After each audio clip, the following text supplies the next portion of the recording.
Hi everyone. तर गेल्या 1 ते दीड महिन्यापासून मी कुठलाही व्हिडिओ शूट केला नाही आणि पोस्टही केला नाही आहे यूट्यूबवर, कारण की मन खूप खचलं होतं. व्ह्यूज वाढत नाही आहे, फॉलोअर्स वाढत नाही आहे आणि यशही मिळत नाही. असं वाटतं की सगळी मेहनत वाया जाते आहे. रोज व्हिडिओ शूट करणं, मग एडिटिंग करून व्हॉईस ओव्हर करून ते अपलोड करणं, त्यातही व्हिडिओला व्ह्यूज वगैरे येत नव्हते. त्यामुळे खूप असं डिप्रेस्ड झाल्यासारखं वाटत होतं. पण नंतर मला एक गोष्ट कळाली की यश काही एका दिवसात येत नाही. त्यामुळे मी परत यूट्यूब चॅनल थांबण्यापेक्षा परत सुरू करायचा विचार केला. आणि थँक्स फॉर वॉचिंग. तुमची साथ अशीच राहू द्या.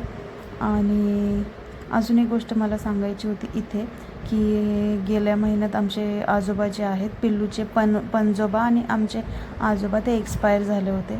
तर त्यात पण काही दिवस असेच गेले.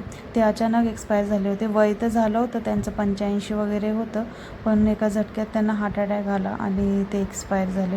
तर त्याच्यामुळे पण खूप असं जवळचा व्यक्ती गेल्याचं दुःख होतं. आणि यापुढे मी प्रयत्न करेन रोज व्हिडिओ शूट करून टाकण्याचा. होप सो तुम्हाला माझे व्हिडिओ आवडत असतील. Thanks for watching and keep supporting guys.